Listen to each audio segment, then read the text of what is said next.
Hey everybody, welcome back to the Up North Journal cabin. Sitting in the cabin tonight with Dan DeFall on a warm Sunday evening. Why don't you crack that window back there, man? It's hot in here. It is warm in here tonight. Let me share, and then I'll crack the window. All right, you do that. Oh, I don't want that one. Because it is just a tad bit warm. Hold on. And now I'll get my sharing out of the way while you're doing yours. Back. And we will get rocking with tonight's show. June. It is June, man. Where did the year go? Jeez, oh, Pete's. Halfway through it. Right? Well, not officially. That's only 5 months through. End of this month we'll be through it. Halfway through. Right. Okay. All right, where are you at? There we are live. There we are. That's the guy I want. And we'll do that. And we'll do that. And we'll do that. And I am done. Well, you gotta give me a second here. Yeah, I know. You got a few to do. Yeah. All right, let's see who's online tonight. People are not flooding in yet. There's a couple popping in now. We are just a few minutes early. It's not telling me who's online yet. Did you have a good weekend, Dan? I did. Tried to avoid the weather. I tell you, don't even get me started on this weather. I've had enough, man. This weather stinks. I do not want to deal with any more rain. All right, we're going to publish a poll. We got a poll tonight, too. From the question, you might be able to guess what we're going to be talking about tonight. We were going to have a guy on from Easy Cut, but he's out of town and couldn't make it back in time, so we switched gears a little bit tonight. Yes, we did. And we're going to take it a different direction. Going to take you out on the water. And tonight's question is, where do you prefer to fish?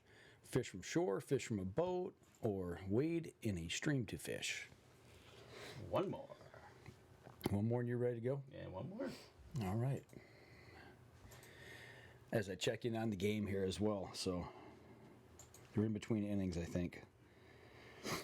I tell you what, College World Series and the Women's College World Series, Softball World Series, has been some great ball being played. I love watching that. Being all week has just been awesome. Really enjoyed watching, seeing people play for the passion of the game.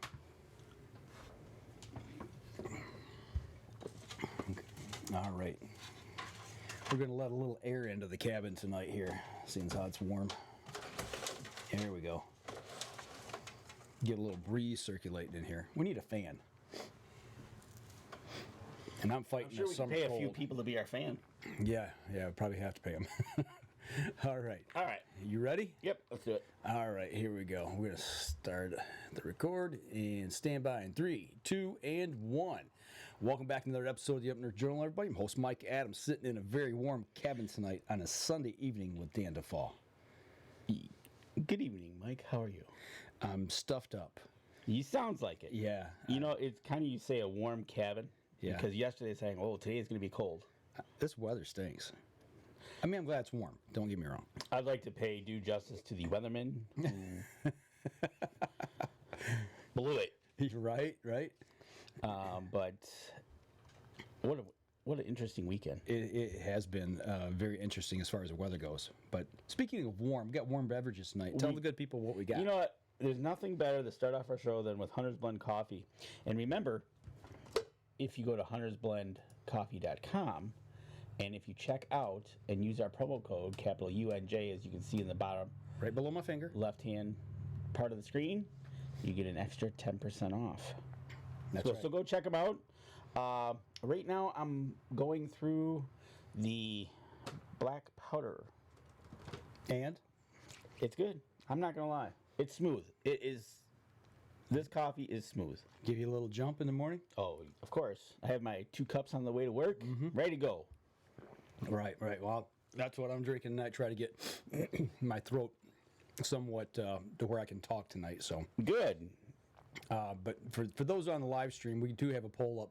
So click on that, and towards the end of the show, we'll see where we stand.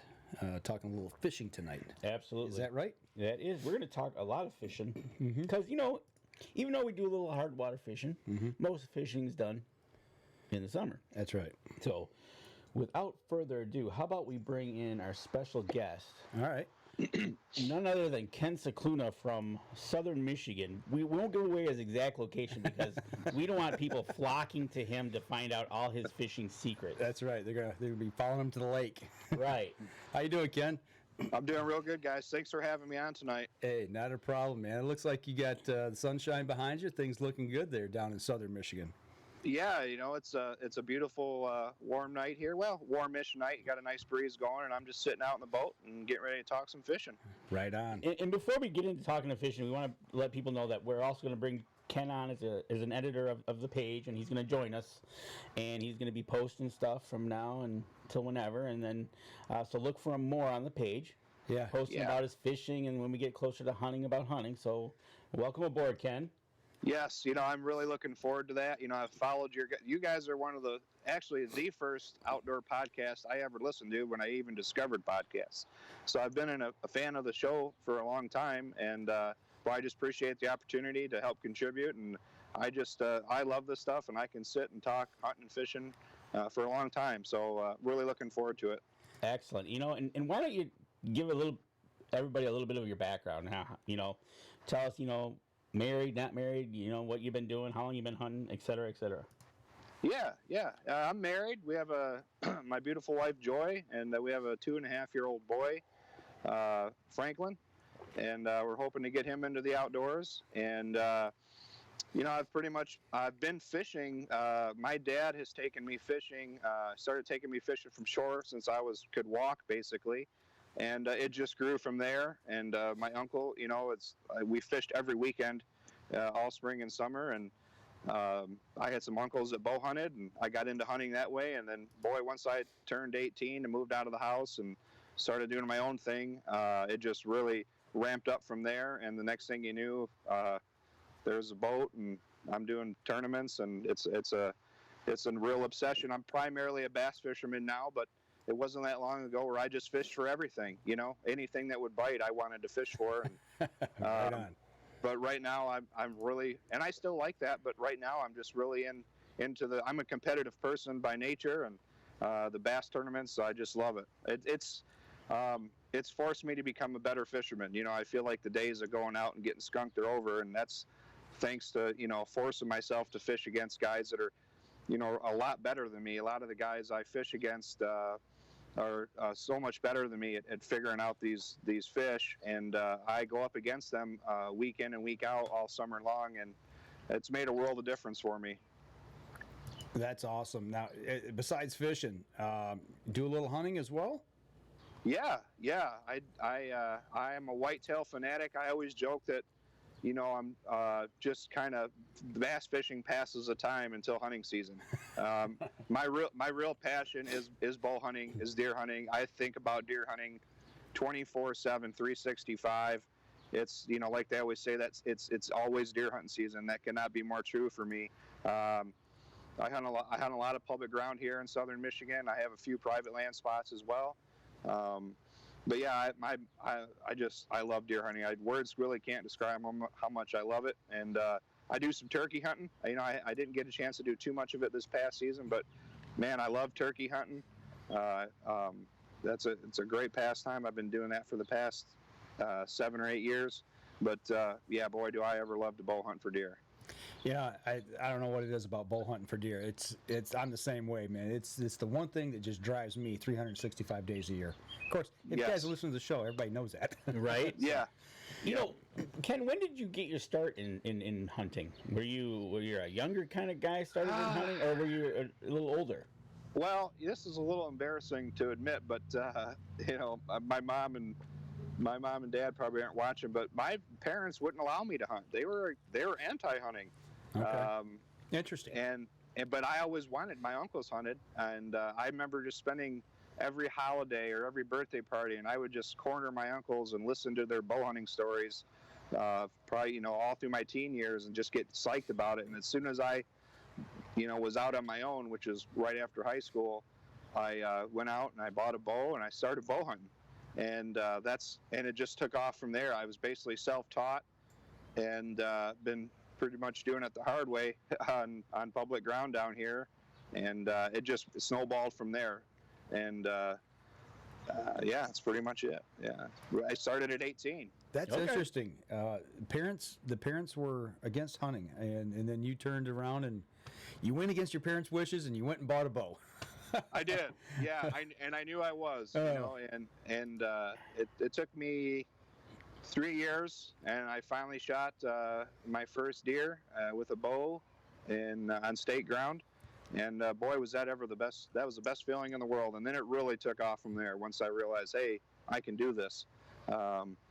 It was great, and you know, even now older, my parents, you know, they know that I'm obsessed with it, and they're fine with it. It was just, you know, at that time, their house, their rules, and I wasn't going to do it, you know. But now I do it all the time. But I bet your uncles were proud of you. Yes, yep, they sure are. That is cool. Yep. So right now you're kind of, from what I understand, tournament season, fishing season is in full swing right now, and that started a couple weeks ago. You know? Yeah. So where are you at with that? Well, you know, I've catch and release bass fishing is now legal in Michigan, immediate release. So I've been out fishing on the water since April, but yeah, tournament fishing just started Memorial Day weekend, and I fished one Tuesday night event last Tuesday, did not do well, only caught one fish, and I was on Kent Lake over here in the Metro Park. That was a really tough tournament, but you know, that lake gets a lot of guys. It's a tough lake. It's very bipolar. You can have your best day ever in the world out there, or your worst day ever. And I was right there with one fish. And I haven't been able to fish a Saturday event, which the Saturday events are 8-hour events. Mm-hmm. And I fish, there's many different bass clubs here in southern Michigan. And I got one coming up this Saturday on the Portage chain. And everything's ramping up. You know, I fish every Tuesday night. We go to a different lake each week, and they're 3-hour events from 6 to 9. You know, I call them dog fights. And you go out there and you battle it out with the fish for 3 hours, and you bring back your 5 biggest, and you weigh them. And there's usually 1 or 2 payouts at least, sometimes 3 or 4, depending how many boats show up. And then the Saturday events are 8-hour events. And same thing, you bring back your 5 biggest fish and you weigh them, and it's a lot of fun. There's good camaraderie at the ramp. I've made a lot of new friends with the tournaments. For the most part, all the tournament guys are really good guys, and it's just been it's been a lot of fun. And like I said, it forces you to get better as a fisherman. Now, are you primarily? I mean, I should just showing a couple photos there. Are you primarily a bass fisherman? Yeah, I'm primarily a bass fisherman. Like I said, I started out fishing for everything, but I'd say the past 5 years I've been, 100% a bass fisherman. I do not have any interest in anything else right now at all. I've just fish for bass. Yep. Okay. That's awesome. And that's one of the things that, you've kind of turned into a specialty. Now, you're out bass fishing, but how often do you catch something other than a bass? Oh, yeah, I could talk about that, too. It's so funny. 10 years ago, if I were to catch a 30-inch northern pike, I would have been driving it around to all my buddies' house, showing them. And now I get so aggravated when I catch a pike. If you want to become a good pike fisherman, start fishing for bass in the deep weeds in the lake. You will be a good pike fisherman. I mean, they're an annoyance, really. I'm usually not too impressed unless they're over 35, but man, we catch a lot of pike. See, and that's kind of funny you mentioned that about if it was over 30, you'd be parading it around. But now that you're primarily a one-species fisherman, everybody looks at you and goes, "You're catching the wrong fish." Right. Yes. Oh man, especially when you set the hook. And you're just like, oh, it feels like a good one. And then I can tell immediately, usually a bass is going to start coming for the surface pretty quickly, and the bass will just dive, or the pike will dive, and a lot of times swim off to the side. And I usually know within the first 10 seconds it's a pike, and sure enough. And they're hard to deal with on the boat. You waste time. You know, they got all the hooks caught in them, and it's just a mess. You know, so we catch a lot of pike. It's an annoyance, especially when you're in a tournament and there's money on the line. But you know, when they get to be over 35 inches, I don't mind catching them. Right, exactly, and that's the thing. It's like, well, it's really a cool fish, but when you're in the midst of a tournament, you're working a 3-hour time zone. Quit wasting my time. Right. Yes. You want it gone. And you get one that's in that area. It's not just a quick reel into the boat usually, right? No, and you got to be careful because you almost a lot of times you have to net them because they're going, you know, they'll bite your line off. I mean, I use 50-pound braid, 65-pound braid. They cut through that like nothing. And, you know, you got to be real careful with them because you don't want them to break your line. And then half the time you have to retie anyway because I always inspect my line after I catch pike to make sure they didn't nick it. And because, you know, that you don't want that to cost you a bass down the road later in the day. And, it's a whole time-consuming thing to catch them. I mean, I hate to sound like that because I know a lot of guys go out for pike. And that's great, but man, when you're in a bass tournament, it's the last fish you want to see. Right? Exactly. Well, that's why I brought it up because I know you know, yourself and hearing these other guys are, you know, typically they'd be like, "Whoa, that's awesome," but no, I don't want it. Go away. Go away. Yes, and that's the thing. Like I was saying about tournaments, fish and bass tournaments, it has honestly, you know, being on a boat, having a little bit of decent electronics. I really feel like it has made me a better all-around fisherman. Like, yeah, I target bass, but I feel so confident now. Like, if I wanted to go out and catch pike, I could do that. If I wanted to go out and catch a limit of bluegills or 15 to 20 bluegills in the heat of the summer, like, I know how to do that now. you can do it. So it's you know, and then like you said, getting, you know, your primary ramping up for bass and everything, but you know. But to get out in the water, you gotta get on your boat. But to do that, you gotta get your boat ready. So we're coming up to a break. How about when we come back? Let's start from the basics of your boat and work up to when you're heading out for the tournaments and talk about it. Awesome, sounds good. All right, we'll be right back after this. All right, for those of you who are online, if you got questions, shoot them over. Don't forget we're running the poll for where you prefer to fish. That's right. From shore, from a boat, or in the stream. Oh, I know how I did it. I grabbed the wrong mouse.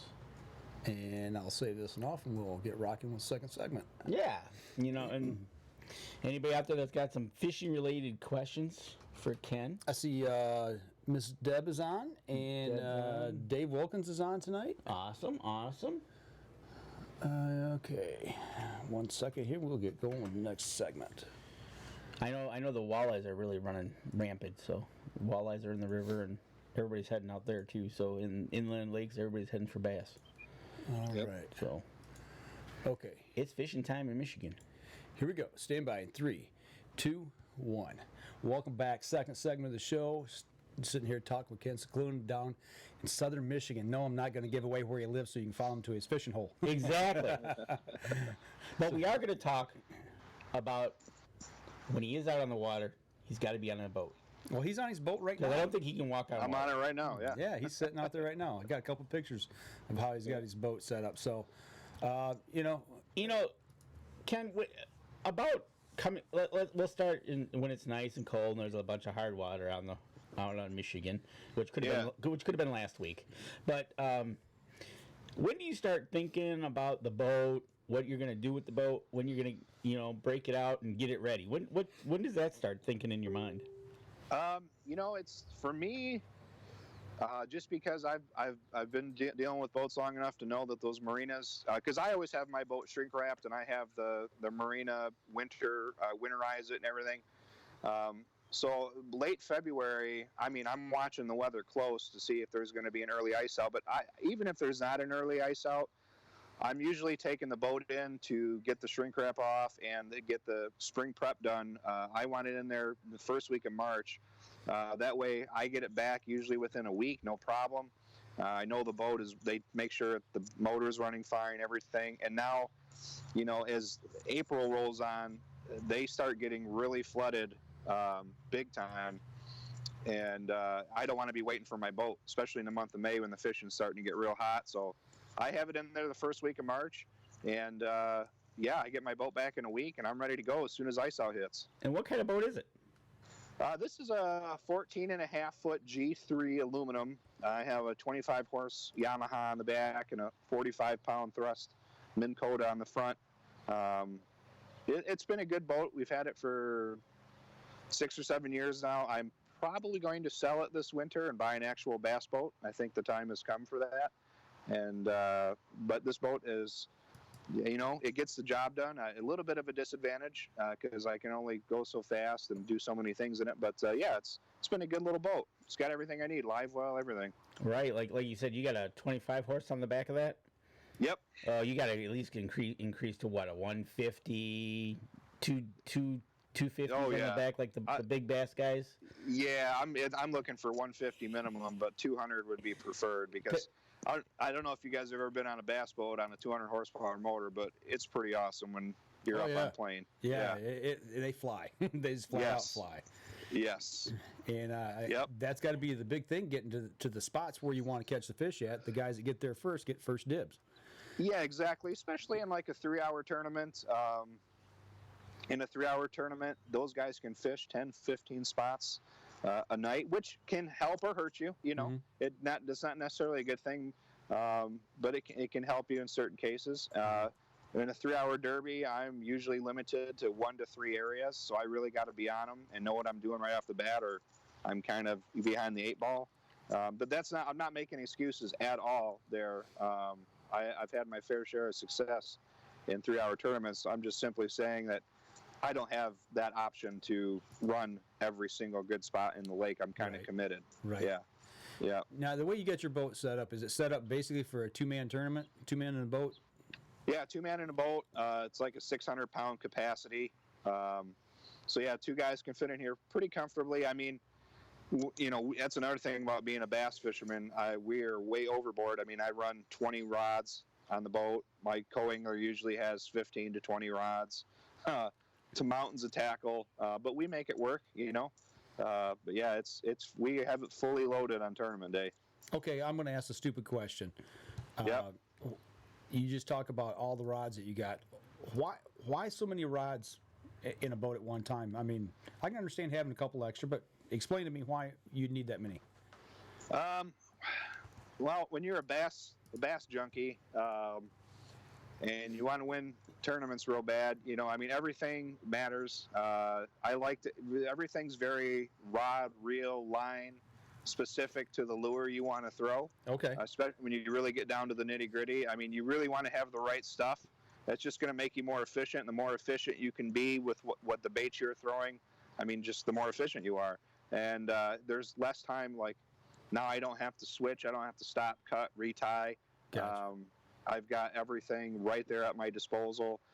Maybe even a backup or two. If a pike busts me off or something, I can just grab another rod real quick and keep. Especially if you're on them and you got a school of fish fired up and they're in that feeding frenzy mode. You don't want to be wasting time retying or switching baits or whatever. You just want to be able to keep fishing, because when you got them going, you got to take advantage of that.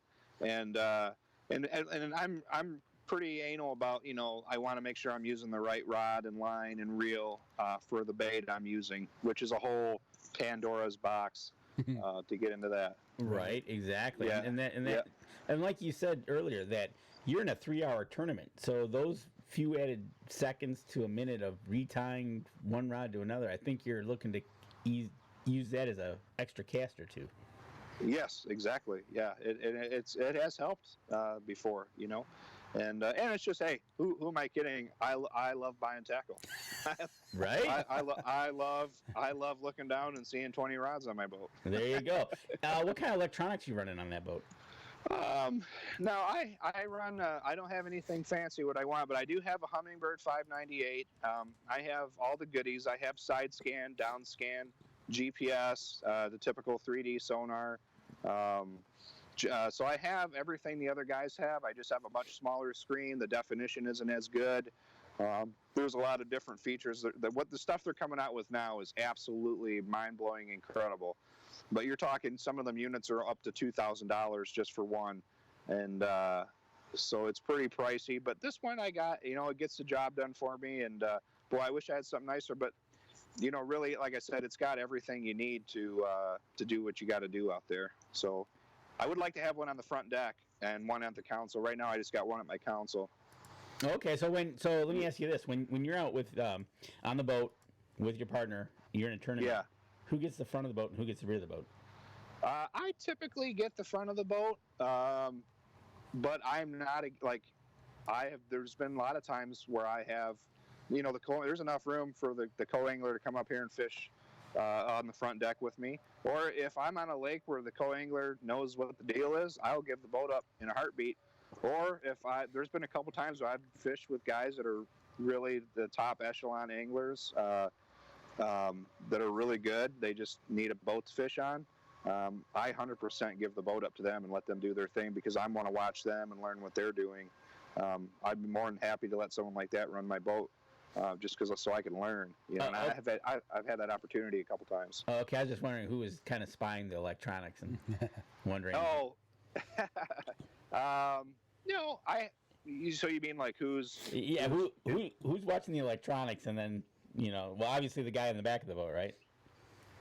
Well, no, I turn the electronics and face it towards me because it rotates 360, and I just kind of tell the guy in the back, and the guys I fish with, I've been fishing with for a while now, so they know my spots, they know how I like to fish, which is typically out deep. I very rarely fish the shoreline. I'm usually out in the deeper grass, and they know what the deal is. I'm pretty good at telling them, like, okay, there's a patch of grass here or a flat here we're casting on, and if they want to look at it, I'm more than I turn it around, they look at it, they know what's going on.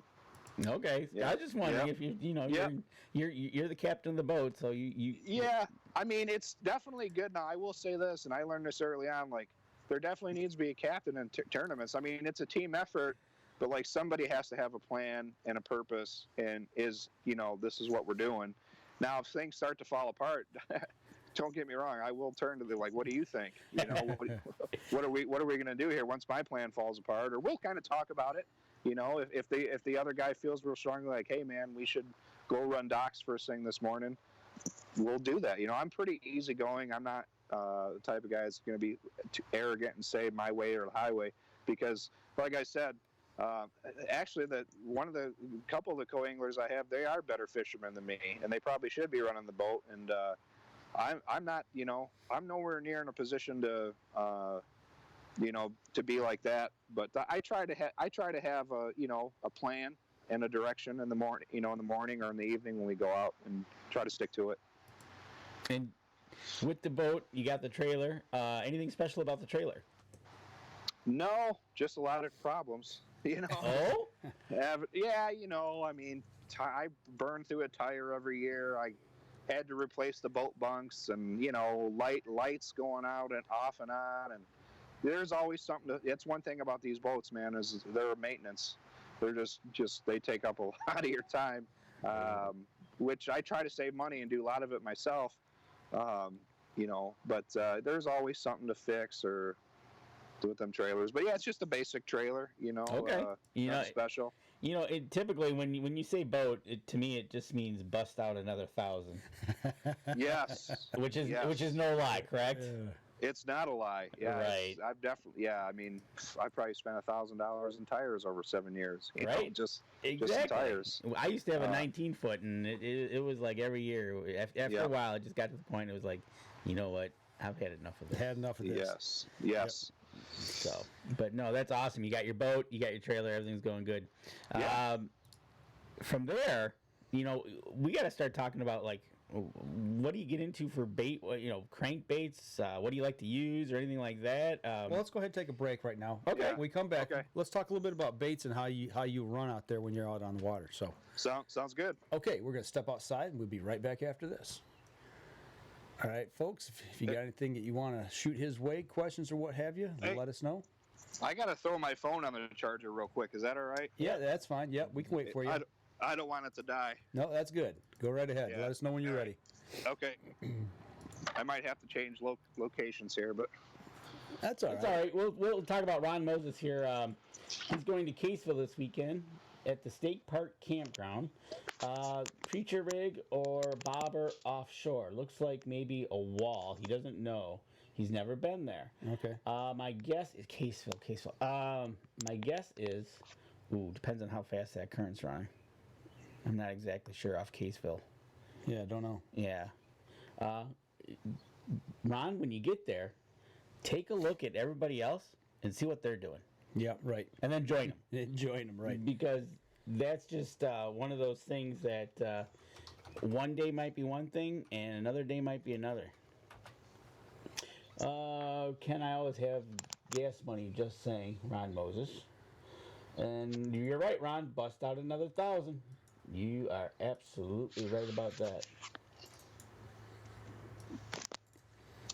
You know, and then, you know, and like fishing, it's like, oh, I can have just another lure.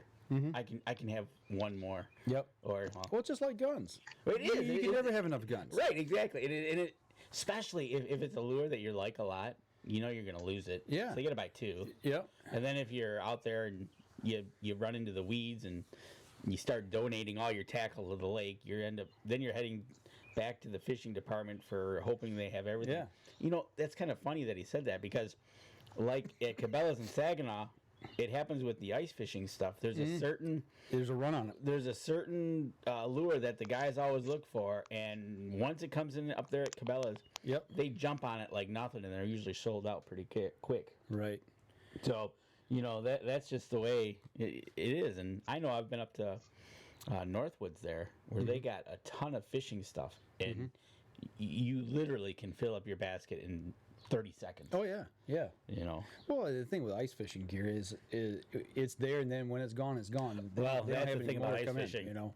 Especially up there. We've learned that the hard way. Right, exactly. So, but you know, just like you said, he's ready. He's got that boat in the water. He's getting it prepped and ready. Because just like down here around this area, I noticed the boat places tend to get busy. I start seeing them driving the boats around. They must be delivering them, I'm assuming. And yeah, you know, there for a couple of weeks, man, there's boats everywhere, and you know the marinas are picking up their pace. You know, Right. whether you're going in to get your boat serviced, or you're getting your boat out, or you're buying a new boat. It's just, you know, and the lakes around here can get pretty crazy. Especially, I know Weekend warriors. Weekend Warriors, Lake Fenton holiday weekend is not.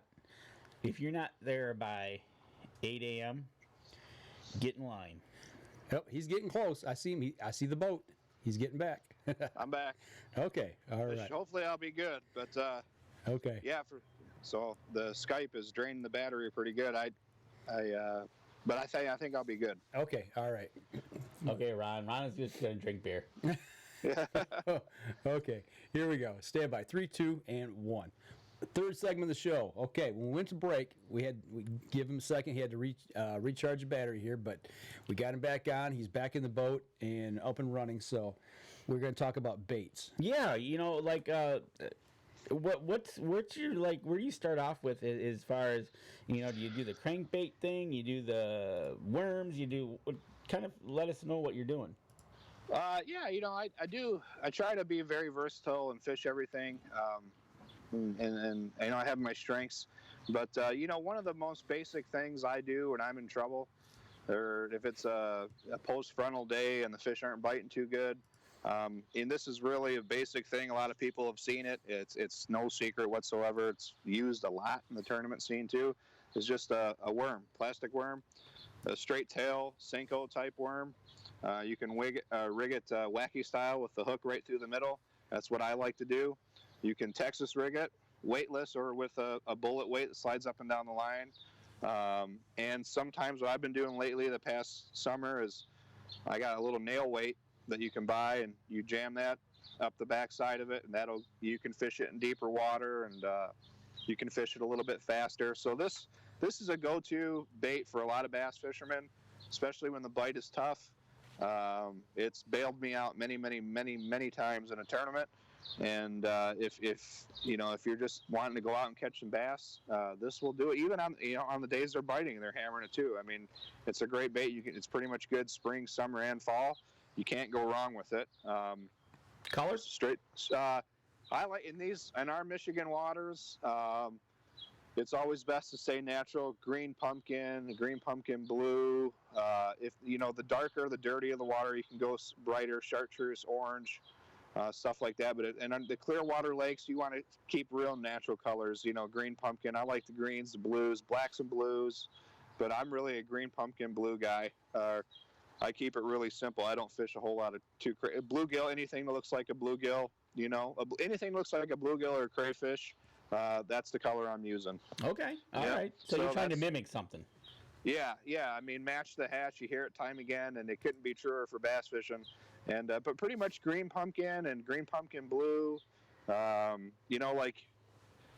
Like the crankbait, like the square bill crankbait, for instance. You know what I mean? It's a neon bluegill. It's, I don't know. You can see it looks pretty good, pretty bluegill colored. It's a square bill crankbait. This is another bait that has bailed me out. It's a shallow diving crankbait. The square bill deflects off of weeds and wood and rocks really well. So this is another go-to of mine. They'll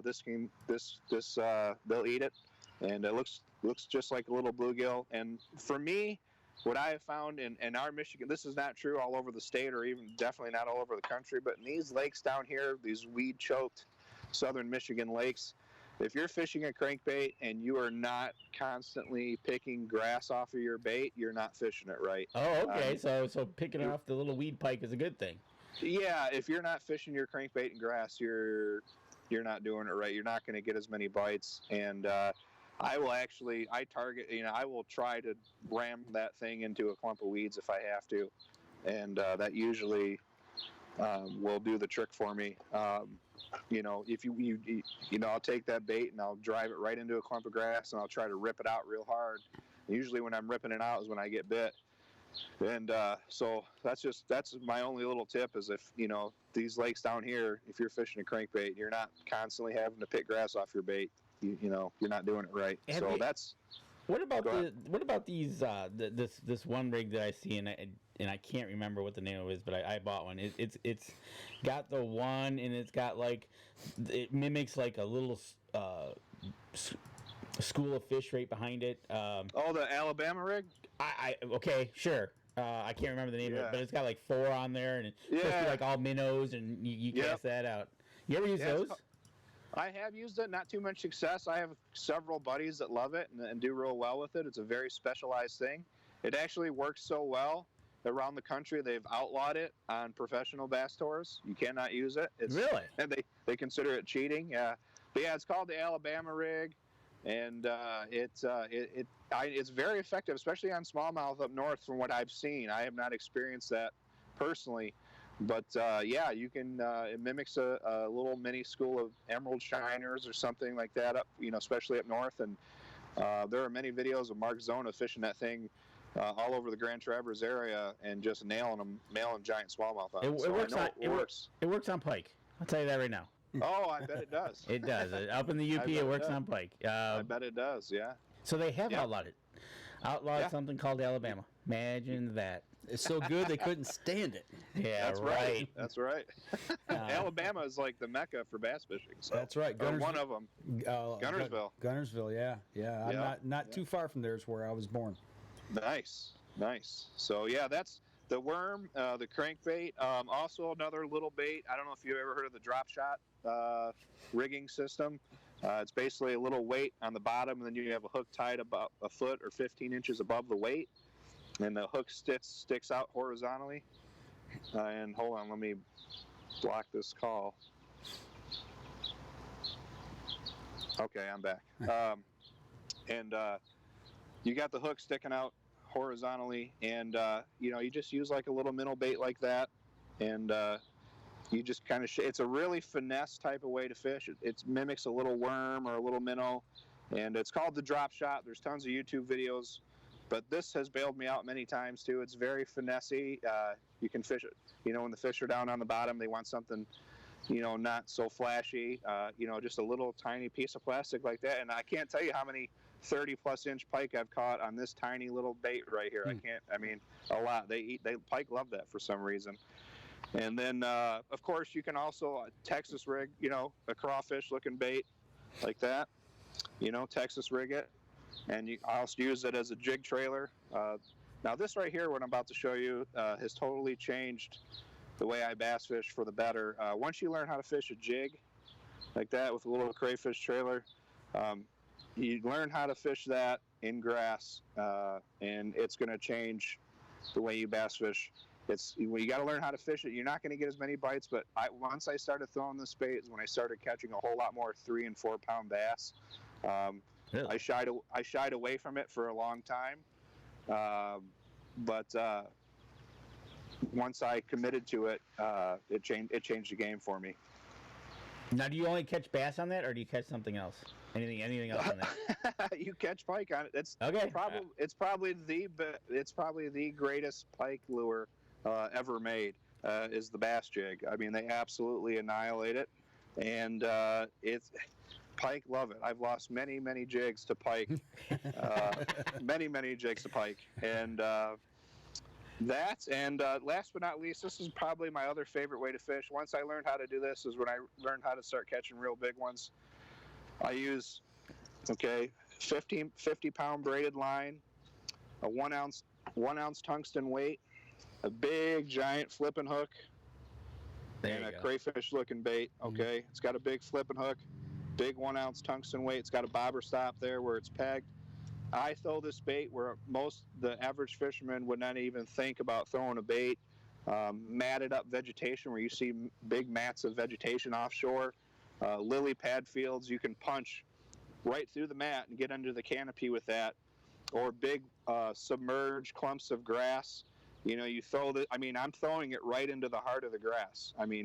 And it's hooked weedless, so you can come just in and out of that grass really simple. And this has really been a game changer for me, learning how to fish this in heavy cover where people would never even dream of throwing a bait, because that's where them big ones are, and especially if they're not real active, and you just slam this in front of their face and they can't resist it. And of course I'm using an 8-foot heavy action rod, a big winch reel, and heavy braided line, and it is so much fun to rip them out of the grass with. You just cross their eyes with this type of stuff. That hook right there was made for tuna fishing, and it's just a blast to catch them that way. You're manhandling the fish, is what you're doing. You are just manhandling the fish right out of their home, and it's awesome. It's awesome.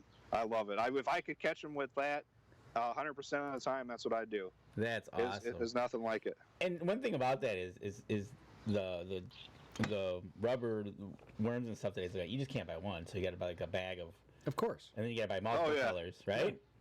Yeah, exactly. Yeah, my buddy actually pours that bait out of his garage, so I go over there when I can, and I'll buy 30 bags off him. Yeah, right. Yeah. So, Tackle Warehouse has been not good for my budget either. So. Man, that's funny. That's funny. You're that typical guy that goes in and you just can't buy one of it, so you're buying more of it. And I know, it's so bad. It's so bad. Well, looking at getting out on the water and tournament fishing and all the things you've been doing here, hitting it hard the last couple, 3, 4, 5 years, where do you see things progressing towards? Are you seeing more people, like for these local tournaments? Are you seeing new people, or hunting? We're seeing dwindling numbers. It was fishing. How is that the numbers holding in fishing? Are we seeing an increase? Is it holding steady, or is it like hunting? That's a great question, and honestly, bass fishing tournaments are exploding right now. The numbers are incredible, and it's mainly because of the high school. There's a lot of high school fishing teams now. The college, BASS and FLW do a lot with the college kids, college fishing teams. That is huge right now, especially down south. And here in Michigan, I got a buddy that fishes for Adrian. There's Western Michigan has a team. Michigan State has a team. The kids, the BASS and FLW has done a tremendous job of getting the youth involved, and we see. Every tournament you see, there's a lot of youth getting involved in these tournaments. It's growing like crazy. Every year you see more and more boats, and it's really great to see, because they have really secured the future of bass fishing with the high school. There's Heartland is state champs, and it's growing leaps and bounds, especially now that Major League Fishing has formed. Basically, I don't know if you guys know anything about that, but they've formed a whole nother major fishing league where they took all the big stars out of BASS and went to another league. So that allowed a whole new wave of anglers to come up into BASS. I mean, the whole thing is growing really fast. I've seen a little bit of that on the Outdoor Channel. Not that I've followed it, but I mean, I'll sit back on a weekend and when there's nothing going on or it's raining, I'll tune in and watch and see if I can learn a little something. So that's what I was wondering, is how this is all progressing. Yeah, it's progressing rapidly, very rapidly. Speaking of progressing, I got to know, because you talked about people getting involved. Yeah. Yeah. Does the DNR show up at your boat launch? They don't come to the weigh-ins per se, but as much time as I spend on the water, I mean, I deal with the DNR or the sheriff multiple times a summer. I mean, I'm constantly stopped. So I'm always, I always make sure my fire extinguisher is good. I can grab my life jackets and my throwable flotation device immediately, because that's what they want to see most of the time. They want to see your life jacket and they want to see that you haven't been drinking. And once they see those two things, they're on their way. Okay. And yeah, but they don't really come to the weigh-ins. Okay, I was just wondering if that, because once you think about it, you hear there's a tournament going on. Yeah. Well, do they bother you during a tournament when you're on a time schedule and you've only got so much time? Have you ever been stopped during a tournament? Oh yeah, I've been stopped during a tournament many times. But it's the law. Yeah, they're the law. They're law enforcement, and you do what they ask, and I deal with them, and they're all been really cool. Actually, they show them my license, and I say, hey, I'm in a bass tournament. And most of the time, once they hear you're in a bass tournament, they look at your license and let you go right away. They don't waste your time. That's cool. And and actually all the bass tournaments in Michigan have to be registered with the DNR now. That's a new thing over the past couple of years. So the DNR, and we turn in all our information.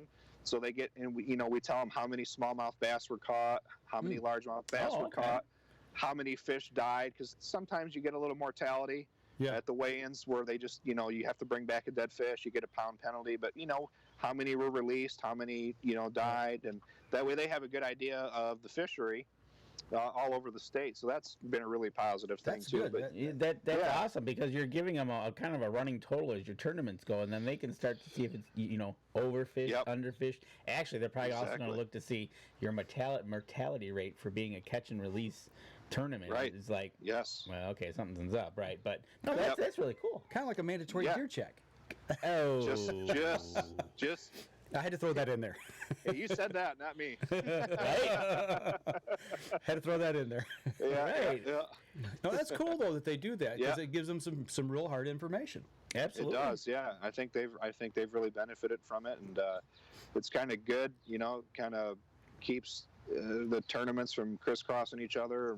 I mean, some of these lakes get overfished, but I mean, you look at Kent Lake, it's the most popular lake, it's the most hardest fish. There's probably a tournament there every weekend, but week in and week out, it takes 20 pounds to win there. So we're not hurting the fisheries at all. Even with all the chemicals and spray that the homeowners put into the lakes, killing the weeds, these fish seem to be finding a way, and the lakes are fishing stronger than ever. I mean, there are some lakes, it's cyclical, like Woodland Lake here in Brighton. That was down for a year or two where the weights weren't real that good. But last year, if you weren't bringing 16, 17 pounds back on a Saturday, you weren't going to sniff it. You weren't going to win.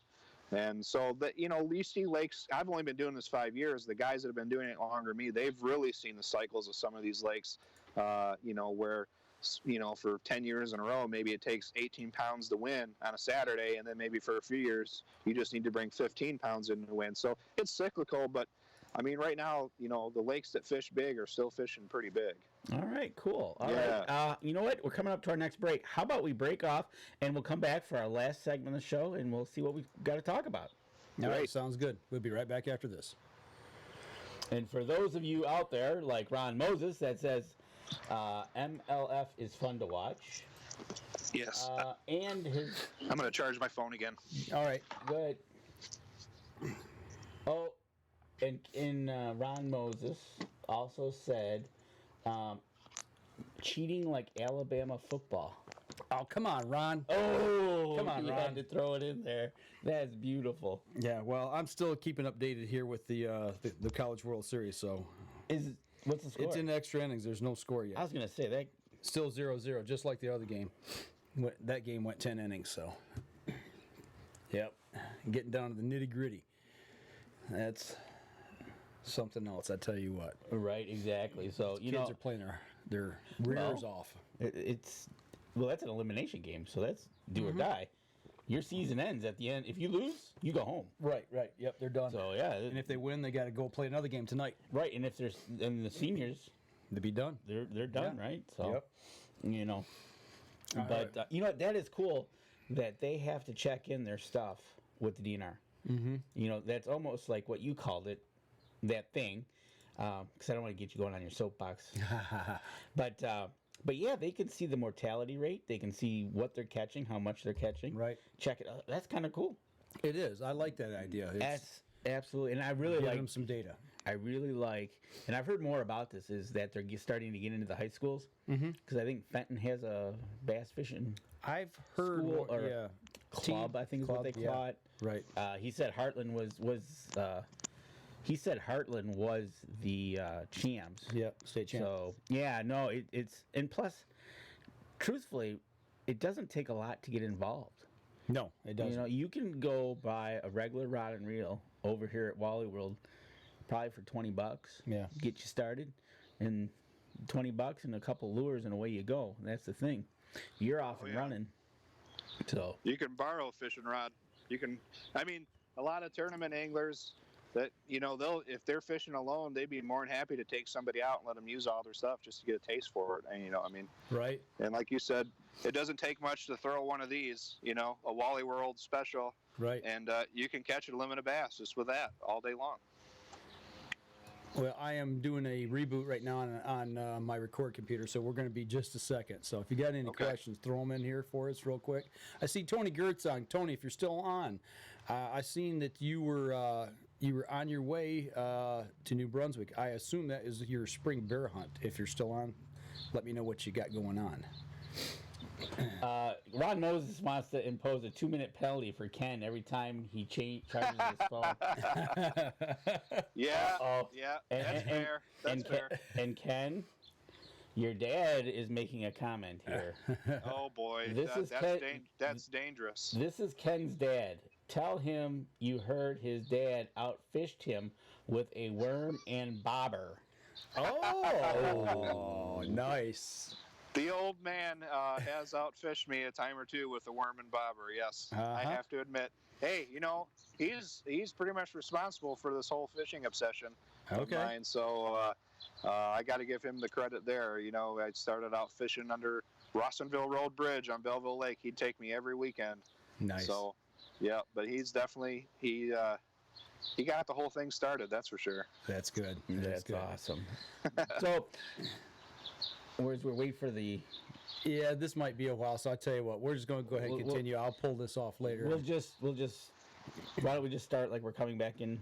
Yeah, we can do that. All right. Here we go. Stand by. 3, 2, and 1. Welcome back. Last segment of the show.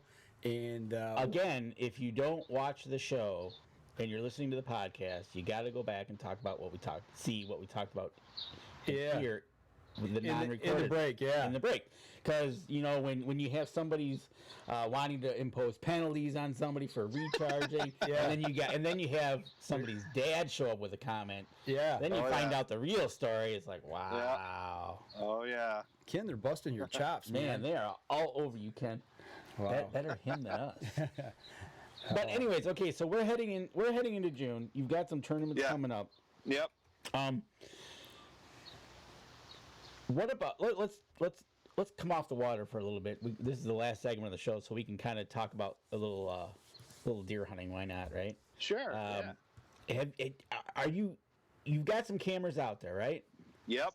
Okay, so you're going to be pulling pics, and we'll talk about those when you get them and see what you got starting to brew out there. Have you been? Do you put in any food plots or anything like that, or stuff like that? I did. I have in the past. Like I said, I share 37 acres with 5 other guys, and I had a little patch that the homeowner was kind enough to let me food plot, and I did that, and I had some limited success. But what happened with that is the first time I put in the brassicas, and they came in and it was very small. It was maybe a quarter of an acre food plot, okay, and They came in September, and I planted it late July, August, something like that, and they ate all the tops. I mean, they just mowed the tops right down. And then they had no reason to come in there in October and November because all the tops were gone, and they never came back in December for the bulbs. So I said, okay. So the next year I tried clover, and they were kind of in the clover a little bit, but not that much really. I didn't have that many deer in the clover. I was still shooting. I'd end up doing a bait pile in my food plot, and I'd shoot deer on a bait pile in my food plot, which I thought was kind of ironic. But I've had very limited success. But yes, to answer your question, I have fooled around with some food plots. But go ahead. Deer can be finicky like that. Like you can go and plant clover, but they won't touch it. I got that up at my place. It's seasonal. Yeah. It's very seasonal, especially Brassica's, and his got exactly what happened to you. Oh yeah, they get mowed down to nothing. So basically, if you don't put a fence around it, it ain't gonna get up there to maturity, right? Right. And so, especially Brassica's, I think the weather has to turn on it to the palate. You gotta get the frost that way pulls that sugars up into the leaves. Right. So, and the bait pile thing is that's kind of funny too, because I used one year Well, in UP you can use it this year. Down here you can't. Nope. Right. One year I used a bag. I got a bag of apples, which are typically red, but these were I think they were, I want to say green, maybe green or yellow. They didn't touch them. I don't know why. It was just one of those things. But you throw sugar beets out there, they're out there eating them. Right. But yeah, so I just wonder if you were going to be planting this year, or you're going to not plant. No, I'm not. Last year I'm not, because I'm actually not hunting that spot anymore. That was kind of a more in the woods spot that I had a clearing. The past 2 years, I've really transitioned to hunting in swamps and really thick bedding area. I've really kind of 180'd my whole hunting style. Okay. And I started hunting from a saddle, and I last year was the first time in 17 years of deer hunting that I didn't use bait one time last year. I totally did away with it. I just started, kind of hunting deer trails in or very close to their bedding areas. And I seen more deer last year in my 17 year, and I had more close calls last year than I have ever had in 17 years of hunting. As soon as I stopped hunting bait and started hunting by the bedding areas, it was just night and day difference in the amount of activity I seen. And I had a close call. I actually missed the buck last year, and so I've really been encouraged by what I've seen last year, and I'm looking forward to diving in this year again. It's funny. You talk about the use of bait or not baiting. Up where we're at, we haven't been able to use bait since 2000, 2002. It's been a while. Whenever they outlawed it up in the northeast part of the state, and it forces you to hunt differently. It forces you, I think, to become a better hunter. Yes.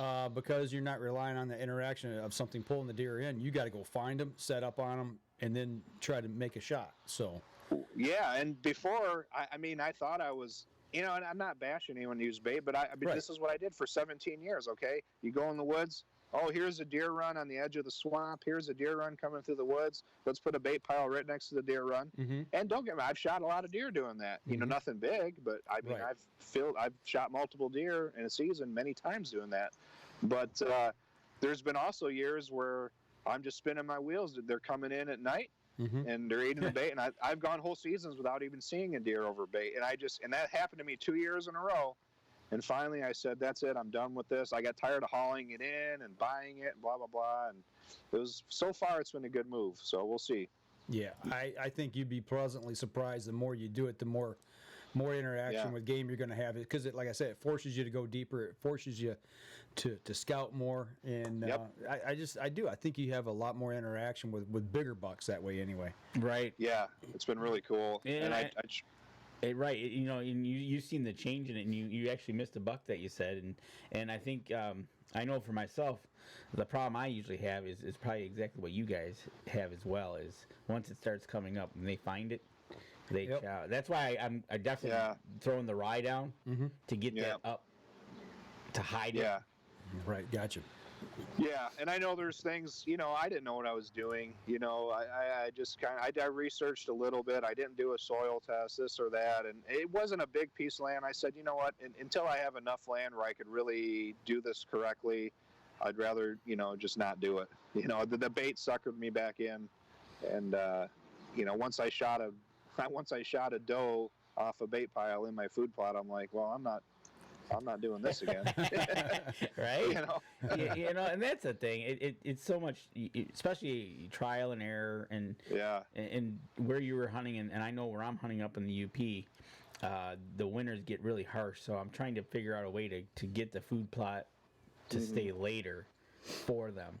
Good luck. Yeah. Right, exactly. I think I got to go with the electrified fence type deal. Yep. And then just let it grow, and then October 1st when I'm up there, pull it off. Yep. And then let them add it. But I just wanted to check out with what you had planned for this upcoming deer season. We still got a couple months away.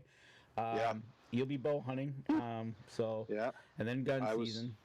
Oh yeah, and I tell you what, I know about you guys, but sometimes when I wake up real early in the morning in the summertime drinking coffee, boy, I get that itch for deer hunting. I don't know what it is, but it really overcame me the other day, and I spent the whole day thinking about hunting season. So I'm already, my wheels are already, even though I am talking about bass fishing, believe me, I cannot wait for deer hunting season.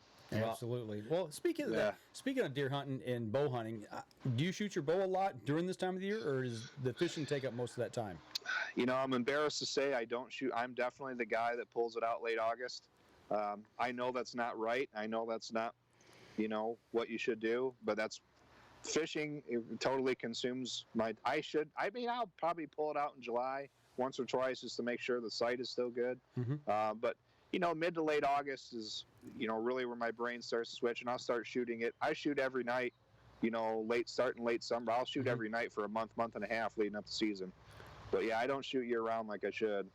I wish I did. Well, we're going to have to get them over to Jim's. What it boils down to is there's only 24 hours in a day. You've got all these different things you want to do outdoors, and you've got to pick your poison.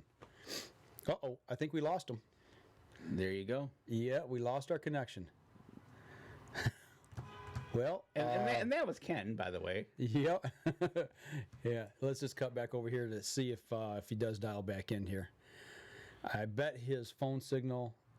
Oh, there he is. Wait. No, that's not him. That's not him. I'm looking at the live feed. You're looking at the live feed. Well, we've lost him here in the last couple minutes of the show. Right.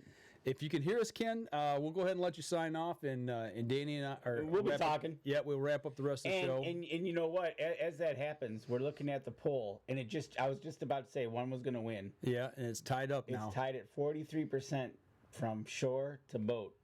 Yep. So our poll tonight: where you prefer to fish, from shore, from a boat, or do you wade in the stream? And the wade in the stream is 14%, and the other two are 43%. So and Ron Moses is probably going to give him a double minor for that one. Yeah, that's probably like illegal procedure or something like that. Clipping. Yeah. Yeah. So. Oh, there it is. Yeah. Ron Moses, 2-minute penalty for the phone dying. Right. That's good stuff. Well, that's what happens during live interviews, you know? And tell you the truth, Ron, having him on, he probably didn't know how much the Skype was going to drain his phone. Yep. So next time, I bet you he's going to have an extension cord pulling it to keep it on the charge.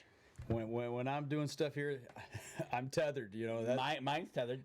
That's the way. And then the other monitor, the little iPad here that I monitor with, that's fully charged, because this stuff it takes a toll on your batteries. And it's one thing we learned here is to just roll with it and find out what's going on. You have to. Well, you know what? We got a little time here. We'll finish up here with something that I did yesterday. Actually, is he calling? Yep, he's calling back. Hang on one second here, folks. Well, and he talks about that. We'll find out what he's up to. We got. Oh, wait. Let's see here. What's he trying to call it? I got him here on my Skype. So, yeah, hang on just a second. Ken, if you could, we're just going to go ahead and wrap up the show. We'll get a hold of you here in a few minutes when we're done, okay? Yep, all right, we'll call you in a few. Yep, bye. So yeah, actually, we started Thursday. Matter of fact, we posted the live video that we were at Jim's, and Jim was heavily into the move. He Yep. had started at 7:30 in the morning. It was 7:30 at night, and he was there. Had 2 trailers, loading them up, moving them over, loading up, moving. And your over. truck was full? My truck was full, and so you went back over there on Saturday, and I see you were helping out in the shooting lanes. Yeah. Yeah, we worked on the range pretty, at least that's where I was at. There's people all over working. Right. But they sent me over to the range, and when we arrived, you can see they've got 4 bales set up on the wall down there. That's the new wall at the end of the range. And so we started working and setting up baffles on top here. And let me go to this next pick here. That's the entire range. It's 20 yards, 10 lanes wide. And 20 yards to the one marker, you might be able to pull out 22 if you. I'm just thinking if you step back to the wall, yeah. But it's a 20-yard range, 10 lanes. And when we got done towards the end of the day, we had the top baffle up on it, the bottom baffle's all set, and got the range cleaned up and looking pretty good. Yeah, it's looking good, and he's gonna try to get open as soon as he can. He was trying to. Kind of what he was planning on doing is trying to open up the pro shop first. Yep. And then have the range follow within a week or two. Right. Because he wants to get the doors open. And then come Bow Fest, whenever he decides to have that, it looks like August time frame, it's going to be a grand opening / Bow Fest. Yep. So, yeah, he's excited. He is really excited to see that range. He's excited to get those targets up.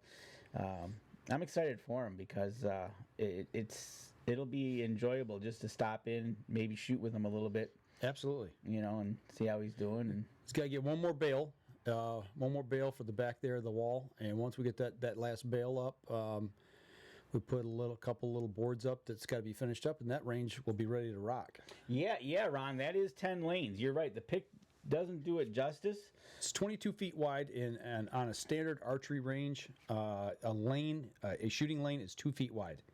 Yes, literally 2 feet wide. We saw that at Oakland, and we were like, man, you shoot this lane, you are like right next to the wall. And then we noticed the light switch had a little protector on it. Because somebody had shot the flipper off the light switch. That's what I'm thinking.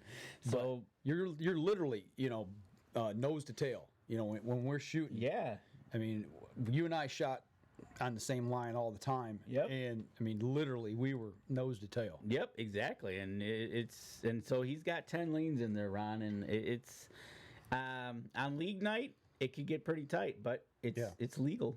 Yep. It's the way they do it. Yep. And so it'll be fun in there to get that finished and being, and hopefully we'll be coming live from there. Yeah, that's the plan. Hopefully, too, is that we can do some live events over there as well. I'm really looking forward to be able to shoot leagues over there. So I'm just looking forward to when we have some time on our hands to just go shoot. Hey, you know what? I just want to shoot for an hour.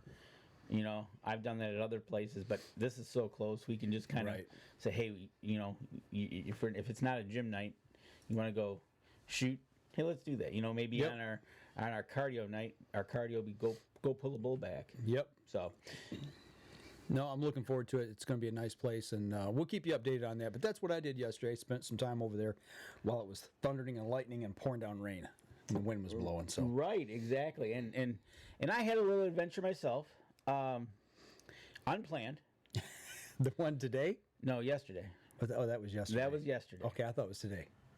Well, first of all, the weather wasn't cooperating whatsoever to get my grass cut.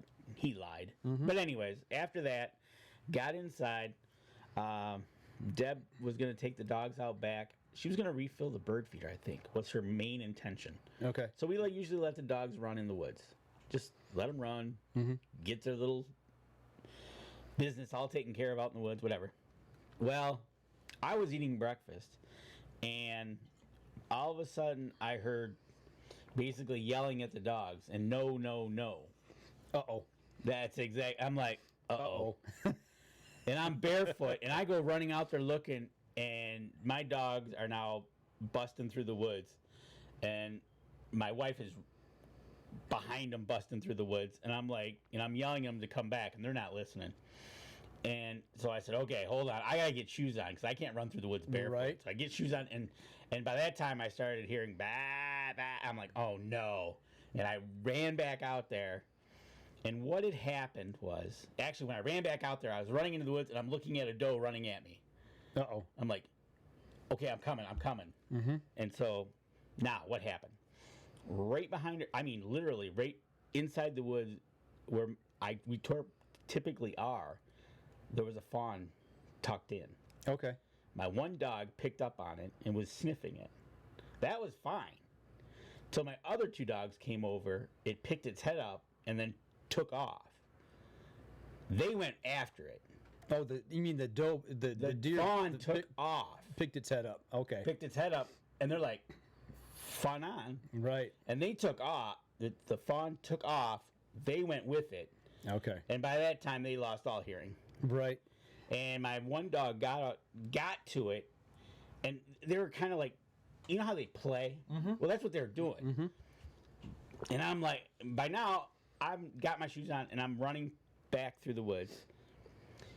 I fell. Oh, no. I hit my head. I did something to one of my toes, which is now a beautiful black and blue. Nice. And I had a big old knot on my head. And then finally, the doe running at me had the look of, please help me. Mm-hmm. And then my dog went after her, and she took off. But I got him back. Okay. I'm like, is everybody accounted for? My dogs are. So I went back over there where the fawn was left. Yeah. And it was gone. Okay. So might have just got the little heebie-jeebies scared out of it. But, oh my gosh. What a... Adventurous evening? I was cussing out my dogs left and right. We're going to have a little retraining session this week Okay. of how to listen. And it's going to be electric collar. Yeah, all right. A little military style. I'm going right to zap. It's funny listening to the story, but I can understand your frustration. You know, I mean, last thing you want is your dog's tearing off after a fawn. 19 years, I've seen fawns, but she's never put them that close. Right. And I mean, it was literally, and you know, right inside my woods right there. Right. Right Yeah. behind my house. Right. Literally was right behind where I put the boat. Yeah. Well, she knew it was safe. Right. You know. Now she doesn't Not now. anymore. Not anymore. Question real quick. Do we know of any indoor crossbow ranges? Here in Michigan? Who's Yeah, asking? it'll be here in Michigan. They live down by my brother. Oh. I don't know if indoor range. You know what? Let's ask Jim We'll have to ask. if anybody's out there. I know some targets can handle crossbow bolts. Yeah. Typically, they have to use a different target for it. Right. But that's not to say they might have one on hand you can put up to use. But as far as indoor ranges, for crossbow specifically, I don't know of any. You know, unfortunately, a lot of archery clubs and ranges frown on the use of crossbows in their targets. Right. Just because they are so the power on them is so heavy, It chews them up. it chews them up. So no, totally agree there. So if we hear anything, we'll pass it along. yeah, absolutely. If we do for the indoor crossbow ranges. Yep. But yeah, so that's what my unadventure was yesterday, and so I sat there with an ice pack on my head and wondered why my foot started hurting. And well, today is black and blue. So. Oh, jeez. Well, I tell you what, we're running up here close to the end of the show, so I said we'll go ahead and wrap it up for this evening. Thanks to Ken Scicluna for joining us tonight, talking fishing and a little bit of hunting. And he'll be joining the page, so look for more from him. Yeah, absolutely. Look more for him posting on the Up North Journal page throughout this summer and fall, leading into deer season and beyond. So if you guys are on the live stream, want to hang around for a little while, we'll hang on for a few minutes and entertain some questions. Really quick, Uh-huh. Jim Miller says Ed's Archery and Clio actually must allow it. Okay, there you go. Ed's Archery and Clio allows crossbows on their range. Yep. Thanks, Jim. Appreciate it. Thank you, Mr. Killer Miller. So, but for the podcast portion, that'll do it for us this week, folks. We'll be back again next week. For those of y'all on the live stream, we got a few minutes. We'll entertain some questions if you got anything. Wednesday, last Wednesday we didn't do a show with Tread. He wanted to wait. Yeah, he did. He's been to Valdez, Alaska. Then he went up into Denali, and then he or transverse back over to Valdez, and the last word, that's where he was at. Okay, so he said he was going to have bad cell service Wednesday anyway. So. Right, yeah, he was up in Denali the national park area. Okay, so we're going to try to get a hold of him this Wednesday. Yeah. Hopefully he'll be back into somewhere we can get a hold and talk to him and find out what's up with Red. Yeah, absolutely. And I've already downloaded a bunch of photos that he's sent for us to use, and I tell you what, it's just simply amazing what he's done, but also the scenery that he's seeing right now is just simply beautiful. Oh, the scenery is incredible. Amazingly, he's done it practically on his own. Pretty much. And I will say, he did run into a problem this week, and that's all I'm going to say because I'm going to let him tell the story. Right, exactly. So, but he's okay. He is okay. So, anything else coming down there on the feed? Nope. Ron Moses says Mike's house. What's that? Oh, shooting crossbows at my house? Shooting. I actually have a target you can shoot crossbows at. Yes, you do. I'll charge admission, though. There you go. So, all right. I think we're good. Alrighty, folks. Well, that'll do it for us this week here on the live stream. As like we said, Wednesday, we hope to be live with Tread Barta again from Alaska. Seeing what he's been up to here for the last 2 weeks. Yep. It's been 2 weeks since we talked to him last. We'll be back next week, same time, same station. We're going to be at the Total Archery Challenge this weekend, so if any of you Not guys... this weekend, 2 weekends. Huh? No. 2 weekends. No, that's this coming weekend. No, it's 2 weekends. No, it's this coming weekend. Total Archery Challenge is 7th, 8th, and 9th. Oh, is it? Yes. No, this weekend. I'm going to be up there. I don't know about Danny, but I'll be up there. No, that's this coming weekend. I thought it was one more weekend. No. It is the second weekend of June.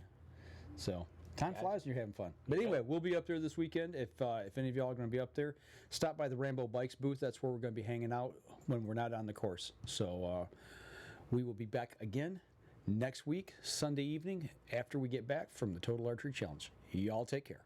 See ya.